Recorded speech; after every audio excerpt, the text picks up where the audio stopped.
Olá, começa agora mais um Café com Autoridade, programa que traz até você, internauta e telespectador, a oportunidade de conhecer um pouco mais sobre as autoridades do nosso município e região. Hoje recebendo em nossos estúdios a doutora Roberta, que é professora da Faculdade São Judas. Obrigado por aceitar o nosso convite, doutora.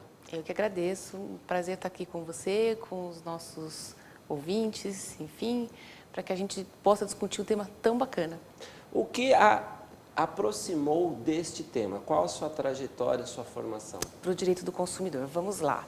É uma história longa. Eu trabalhava, na verdade, eu comecei a minha carreira, eu escolhi fazer direito, eu estava entre fazer direito, letras e economia. E na época, eu com aquela dúvida toda, não sabia muito bem o que eu ia fazer. Acabei escolhendo direito e eu entrei na faculdade e precisavam de um professor numa escola pública perto da minha casa, na periferia, enfim. E aí eu comecei a dar aula mesmo de direito, de português, né? Acabei começando a dar aula de português e aí acabei pegando gosto pela docência naquele momento. Continuei a faculdade de Direito, enfim, fui para a advocacia, advoguei uma época, fui para a empresa. Na empresa que eu comecei a trabalhar, sugeriram que eu fizesse um curso de Direito do Consumidor para os funcionários. Porque na época, assim, isso foi 98, 99, na época não tinha muito curso ainda. O Código de Defesa do Consumidor era de 90, mas em São Paulo demorou muito tempo para a gente começar a funcionar, enfim. E aí eu acabei fazendo esses cursos para os funcionários. E aí, bom, enfim, aí veio aquela coisa da professora, né, que eu já gostava mesmo. Depois eu resolvi fazer mestrado, fazer o doutorado e seguir a carreira acadêmica. E o direito do consumidor veio porque eu já lidava com aquilo no meu dia a dia, era uma coisa que eu gostava. E aí aprofundei o estudo, aí fiz o mestrado na área de Direito do Consumidor, fiz o doutorado na área de Direito do Consumidor também. Hoje estou dando aula na São Judas, na Faculdade de Direito de São Bernardo do Campo, e também em alguns cursos de pós por aí. Doutora, o direito do consumidor, se a regência do bom senso prevalecesse, ela seria desnecessária. Então, pode-se dizer que o direito do consumidor, ele é escrito em cima do bom senso? Não tenho dúvida. Olha, você foi, assim, perfeito na sua colocação, porque isso é um fato, né? O Código de Defesa do Consumidor, ele nasceu como uma lei principiológica. E eu diria uma lei principiológica do bom senso. Do bom senso no que diz respeito a quê, né? A entender que consumidor é a parte mais frágil da relação, é a parte mais vulnerável frente a um fornecedor. E como nós não tínhamos uma legislação protetiva do direito do consumidor, e era necessária, porque percebemos à época, isso foi em 1990 que o código foi publicado, a bem da verdade ele já vinha sendo escrito desde 1975 e foi então publicado em 1990, com essa ideia sempre, né, de que o consumidor é a parte vulnerável e que ele precisa de uma proteção especial. Se houvesse um bom senso por parte dos fornecedores, nós não precisaríamos... O código seria dispensável. Mas isso, na verdade, também vale a gente dizer que ela não é uma realidade só brasileira. Né? Aliás, muito do nosso Código de Defesa do Consumidor, as pessoas muitas vezes também não sabem disso, mas ele nasceu de um discurso do presidente Kennedy nos Estados Unidos na década de 90, perdão, na década de 60, porque... os consumidores americanos estavam passando por alguns problemas, especialmente riscos sobre os produtos colocados no mercado de consumo, né? Então, por exemplo, lá tinha um automóvel, foi um grande estopim nos Estados Unidos, um automóvel que simplesmente explodia. Então, tá andando com o carro e ele explode. E a resposta da empresa foi na época, alguns explodem, não são todos, não se preocupem. Que desculpa, assim, que evasiva fantástica, né? Então não se preocupem, não são todos, não é todo mundo que vai morrer. É uma questão de falta de sorte. Exatamente isso. E aí então veio o discurso do presidente Kennedy que inspirou o Código de Defesa do Consumidor brasileiro e também a nossa legislação, é muito legal dizer isso, ela inspirou a legislação de outros países, especialmente na Europa, na Espanha, um pouco também na França. A gente tem muito parecida a nossa legislação, mas porque nós desenvolvemos isso aqui no Brasil de uma forma assim bastante específica. Então nós somos, de certo modo, referência nessa proteção do consumidor. Uma coisa que é bacana lembrar que o consumidor, que é aquele do produto final, mas também tem um fornecedor que não deixa de ser um consumidor, porque ele faz parte da transação. Para que ele tenha um produto ou serviço menos, mas um produto a ser colocado à venda, num determinado momento do processo, ele também é consumidor do seu fornecedor. Então, é uma cadeia que tem que ser respeitada, né? Exatamente, exatamente. Então, a depender da situação, não se aplica o código. Então, o código é aplicar exatamente nesse consumidor final. No final? No final. O código se aplica no final. Essa é a regra. Assim, eu vendo canetas e eu Isso. vendo uma caneta para você, mas para isso eu compro do fabricante. A lei não se aplica nessa transação? Você é meu fornecedor, Ok. mas você não é o consumidor da fábrica de canetas, não. E aí a gente tem uma legislação, que aí é o Código Civil, o Direito Empresarial, que vai resolver o seu problema. Então, por quê? Porque você é menos vulnerável do que eu. Perfeito. Você conhece canetas, eu não. E também para que não haja o risco de eu querer bypassar o problema. O problema não é meu, vai resolver com a fábrica, não. Perfeito. O problema é meu. É isso mesmo. Eu tenho que resolver com você sem querer me esquivar do problema. Da responsabilidade. Você pode até depois buscar a solução na fábrica. Perfeito. Mas você se responsabiliza pelo problema. Doutora, quais são as regras mais elementares que um consumidor tem? A devolução do produto em até um determinado período, quem te dá a garantia, se é a loja ou se é o fabricante, me dá uma rápida explanada sobre o básico do básico. O básico, né? Vamos lá, a gente tem alguns direitos em relação à proteção do consumidor que hoje são extremamente usados. Um deles, compra pela internet, o direito que você tem de desistir da compra. Então, comprou fora do estabelecimento, comprou pela internet, comprou por catálogo da Natura, enfim, qualquer tipo de produto que tenha sido vendido através de catálogo, ele pode ser vendido nessa condição, só que você tem o direito de desistir da compra, de chegar lá e simplesmente dizer que você não quer mais o produto, tá? Então, é o direito que você tem de desistir. Se comprou pela internet, por catálogo, numa venda porta a porta. Desistir em 7 dias, contados a partir do momento em que você recebeu o produto. Esse é um detalhe importante. Bom, quando é que eu tenho o direito de trocar, então? Quando você compra pela internet, você tem o direito de desistir, significa pegar o dinheiro de volta. Se você quiser trocar, substituir o produto, você pode. É uma opção sua, do consumidor. É você que vai escolher se você quer o dinheiro de volta ou se você quer trocar. Bom, Roberta, mas não, eu comprei alguma coisa presencial, na loja. Eu fui até a loja e comprei o produto. Eu tenho o direito de desistir? Não. Então, comprou o produto, eu não posso me arrepender e falar, olha, me dá o meu dinheiro de volta, eu não quero mais. A não ser que tenha sido prometido. Okay. Porque alguns fabricantes prometem. Leve esse produto, experimente, se você não quiser. Isso. Aí é uma promessa, você tem que cumprir porque faz parte da oferta. Mas, vias de regra, numa loja presencial, você vai trocar por um outro produto. Isso. A troca só vai acontecer se foi prometido também. Por exemplo, há algumas lojas em São Paulo, no Brás, no Bom Retiro, que avisam, eu não troco o produto. E ele está dentro, ele está coberto certo pela lei. Exato. Você só tem o direito de trocar o produto em caso de defeito. Ou se for prometido. Então, são as duas situações. Okay. Foi prometido, olha, se você vem aqui, você compra e se você quiser trocar, você pode trocar esse produto dentro de 30 dias. E às vezes ele fala, olha, eu troco só o tamanho, troco só a cor. Tudo bem também, são condições da oferta. Aí você entrou no outro tópico, se tiver vício. Produto com vício. Eu posso trocar produto com vício? A regra geral, sim, mas não é só a troca. Então, se o produto, você comprou um aparelho celular, colocou na tomada, ele não está funcionando, o que você deve fazer? Procurar o seu fornecedor. E o fornecedor aqui é tanto o lojista, ou seja, a pessoa, o comerciante que te vendeu, quanto o fabricante. Perfeito. Então, na verdade, os dois é que devem ser responsabilizados. Então, comprou, às vezes o lojista fala, isso não é problema meu. É sim.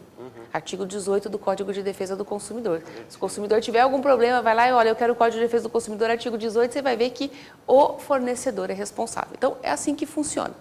Eu vou até o fornecedor, pergunto, deixo o produto lá para que ele conserte e ele tem o direito de consertar em 30 dias, coisa que nenhum consumidor gosta. Então, comprou o celular, não está funcionando, pôs na tomada, não funcionou, ele tem o direito de consertar em até 30 dias. Não consertou em 30 dias, substitui. Aí sim, substitui, dinheiro de volta ou abatimento proporcional do preço. Doutor, uma outra questão também bastante interessante, agora com o advento da internet, a ascensão do e-commerce, da compra não presencial, da compra, não vou chamar virtual, porque ela se concretiza, mas usando ferramentas ligadas à internet, na maioria das vezes gera o custo do frete. Em havendo a desistência ou devolução, a quem fica o encargo? Sempre do fornecedor, Amaral, sempre do fornecedor. O consumidor tem o direito, se desistiu, de pegar todo o dinheiro de volta, inclusive o de transporte.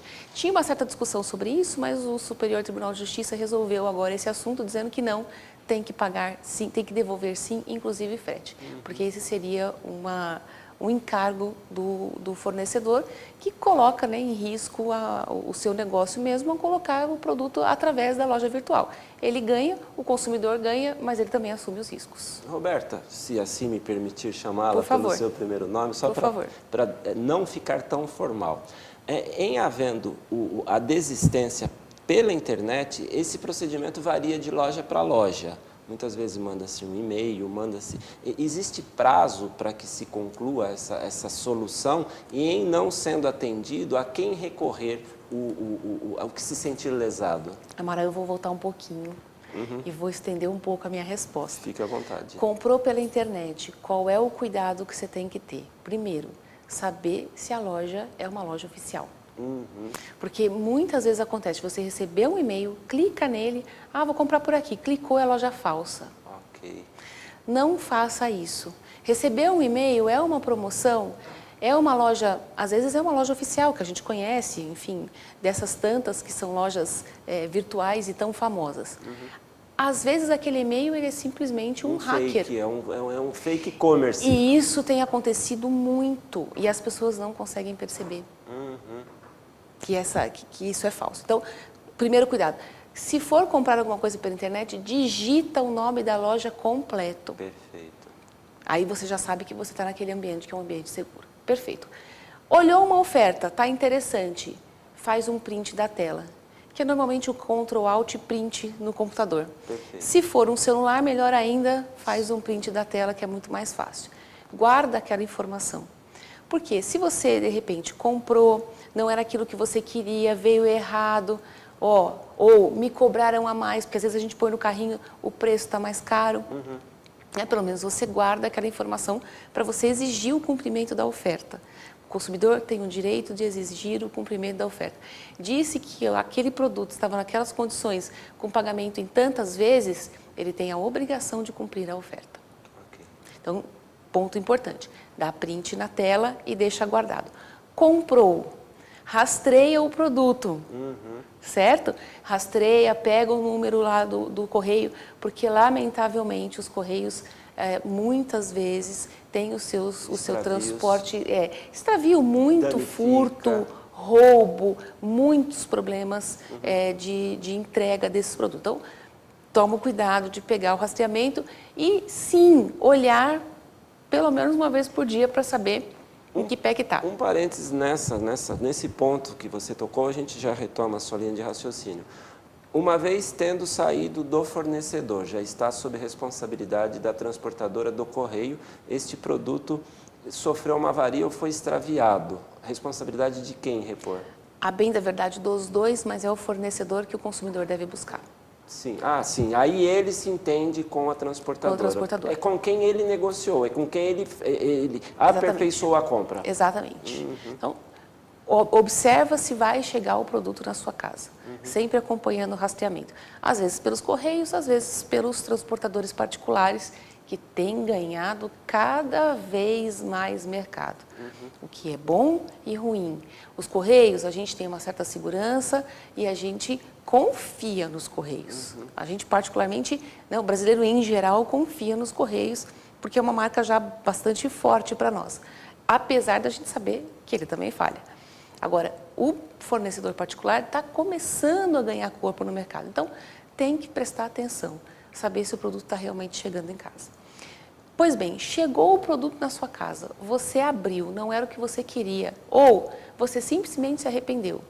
Você vai lá para a loja, saber como a loja tem a sua política de desistência. A partir do momento do recebimento, 7 dias para se arrepender.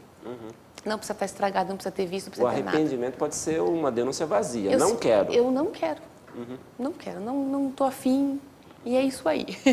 Né? Só que muitas das vezes, quando você se arrepende do produto, você já violou a embalagem, você abriu, tirou o produto, perdeu as proteções, isto não compromete em nada. Pois então, a lei não é clara com relação a isso.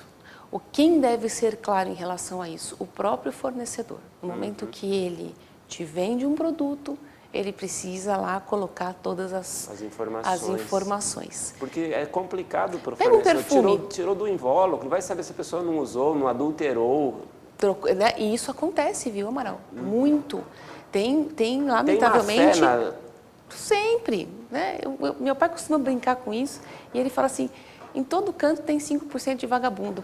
Ele brinca com isso, não é verdade? Então não é todo fornecedor que é ruim e também não é todo consumidor que é ruim, mas existem, lamentavelmente, os fornecedores que usam de má fé e os consumidores que usam de má fé. Então, claro, essa tem que ser uma especificação muito clara para o consumidor. Não tem uma regra específica o código quanto não é claro a abertura quanto a isso. Da embalagem. O código não é claro quanto a isso. Por não ser claro, a interpretação mais favorável, a gente vai dizer o seguinte, a regra, se não for dito pelo consumidor o que fazer, então ele tem o direito de trocar. Tem o direito de trocar, independente de ter ter tirado o invólucro da embalagem ou não.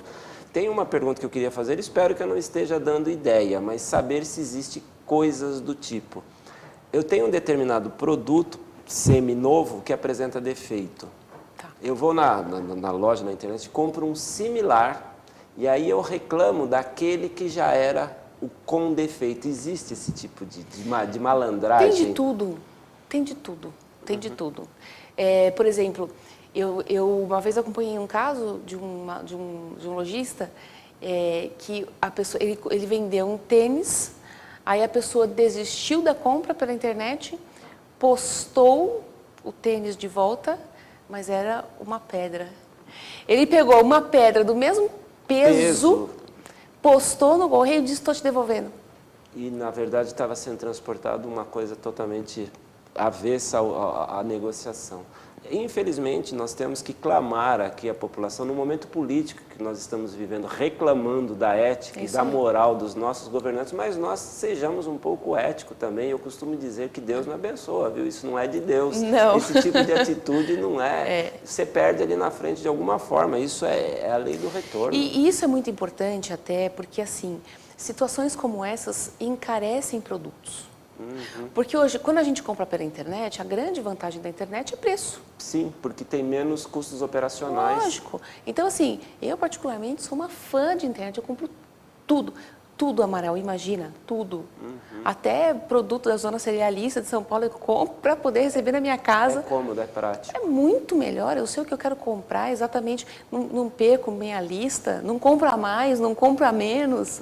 Né? Então, mas existe esse problema. Doutor, e a questão da segurança? Muita gente, isso foi bastante relutante com o consumo, não sei se só no Brasil ou no mundo todo, nos primórdios do e-commerce, as pessoas tinham medo de colocar ali o seu númerozinho de cartão, porque na prática, se eu posso colocar o número do cartão e aperfeiçoar uma compra, qualquer um depósito do meu número pode fazê-lo.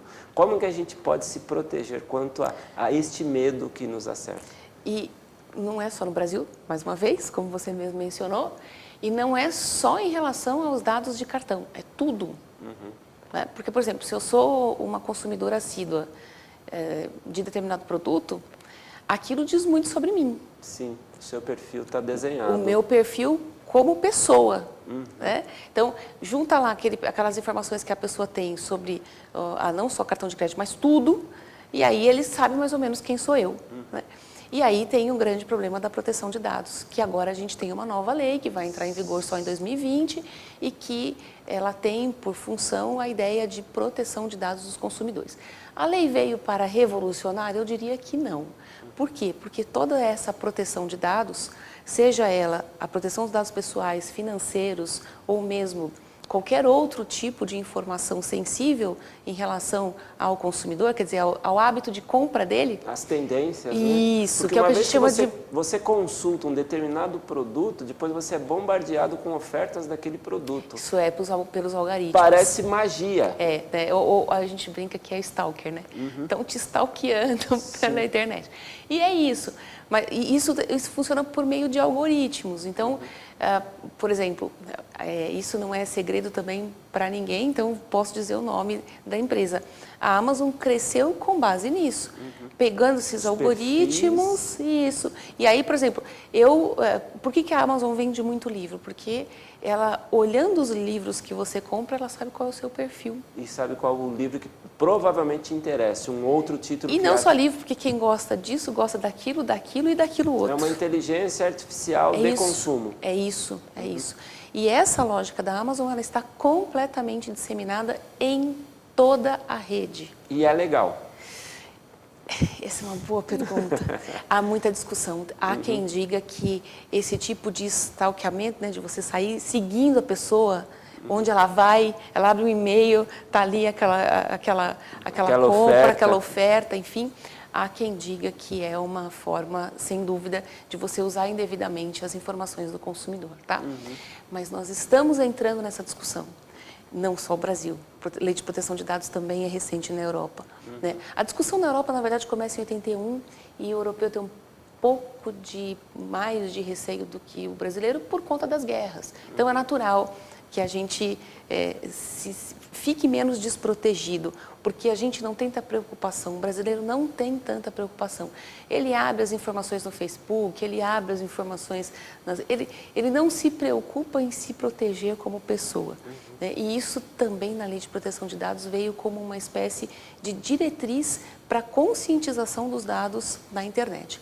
Agora, se você teve o seu cartão clonado porque você usou numa compra, esse clone, ele vai ser, quem se responsabiliza por ele? O lojista, quer dizer, aquele que colocou a plataforma no ar. Então, se você comprou, já que eu citei... Mas a vulnerabilidade, nesse caso, foi da instituição financeira. Isso, e a instituição financeira. Então há aí Sem dúvida. Eles dividem a responsabilidade. Sempre. Na relação de consumo é sempre assim. Todo mundo que está na cadeia produtiva responde perante o consumidor. Okay. Essa é uma regra. Tem algumas exceções, mas essa é a regra.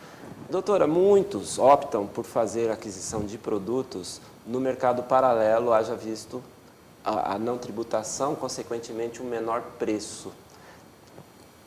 Tangencia a lei de proteção do consumidor para um produto comprado conscientemente numa rede não credenciada pelo INSS, pelos impostos? Vamos pensar assim, há sites da internet que vendem produtos de lojistas.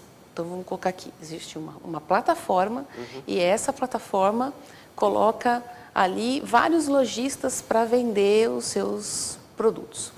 Pois bem, essa atitude ela é absolutamente ilícita. Lícita. É, totalmente ilícita. O ponto é, o que eu estou comprando e com quem eu estou comprando, nem sempre eu sei que ele é um produto paralelo. Okay. Nem sempre eu sei que é um produto falsificado. Okay. E isso tem acontecido muito. Eu, dia desses, tive que comprar uma vitamina e aí entrei num site que tinha sido indicado para mim, comprei o produto, quando chegou veio sem nota. Por que veio sem nota? Né? Aí eu reclamei, por que veio sem nota? Não, porque esse produto não pode ser vendido no Brasil e eu não sabia. É um suplemento alimentar. O médico falou, olha, mas não esse aqui é legal. Não está homologado pela Anvisa? Não pode, e eu não sabia. Okay. Olha que situação. Então, o consumidor fica totalmente... Eu não sabia, eu sou da área de direito do consumidor e eu tomo todos os cuidados necessários. Imagine um leigo. Eu entrei na internet, encontrei lá, e não foi só lá, encontrei em vários lugares. Então, o grande problema, que é o que a gente chama de mercado negro, o grande problema do mercado negro é que ele encontra espaço na internet. Então, a internet é maravilhosa, mas ela, por outro lado, traz a contaminação do mercado negro. O que a gente sabe? Polícia Federal pega muito pesado em relação a isso, muito. Em relação à tributação, em relação a produtos que são ilícitos e que não poderiam ser vendidos ali.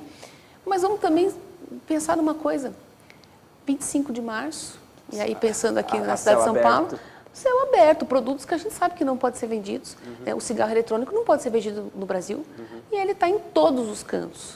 Então, esse mercado negro ele encontra mais espaço na internet porque é mais fácil você se esconder. Produtos roubados, produtos furtados. Ou até produtos oficiais, mas sem a nota fiscal por sonegação. Que é o que a gente chama de importação paralela. Né? E que o próprio fabricante oficial também é prejudicado. Sim. Então, eu tenho amigos que são da Polícia Federal e que eles falam assim que nos últimos tempos foi as grandes apreensões da Polícia Federal, elas, pelo menos de 1 ano e meio para cá, vieram desse tipo de fiscalização. E aí não tem jeito, é contínuo. E quando você tem uma quantidade grande de produtos que são utilizáveis, mas eles estão de alguma forma ilegais, eles são distribuídos ou eles são reinseridos no mercado, legalizados de alguma forma? Se pego pela Polícia Federal, tem que ser descartado. Tem que ser descartado. Então, por exemplo, esse suplemento alimentar que eu precisei comprar, depois até conversei com o médico, ele me deu uma receita e eu consegui mandar fazer. Aí poderia, porque era manipulado. Mas o médico também devia saber disso e ter me passado a informação. São tantas informações, nós estamos vivendo uma época tão dinâmica que é difícil você se manter atualizado em tudo. Muito, muito. E aí, enfim, num caso como esse, a Polícia Federal pega esse produto que não está homologado pela Anvisa, ele tem que descartar. Se eventualmente ele toma produtos que são produtos legalizados, mas que eventualmente foram vendidos sem nota, enfim, aí a gente tem as questões tributárias, eventualmente isso pode ser vendido em leilões. Tem vários leilões da Polícia Federal que coloca esses produtos também à venda. Doutora, o nosso programa tem um assunto tão interessante, tenho certeza que nós não pegamos nem a ponta do iceberg dos assuntos que interessam aos nossos telespectadores. Queria agradecer a sua presença e que você deixe uma forma de contato para que este programa continue entre o nosso telespectador e você diretamente. Muito bem. Bom, prazer enorme estar aqui com vocês.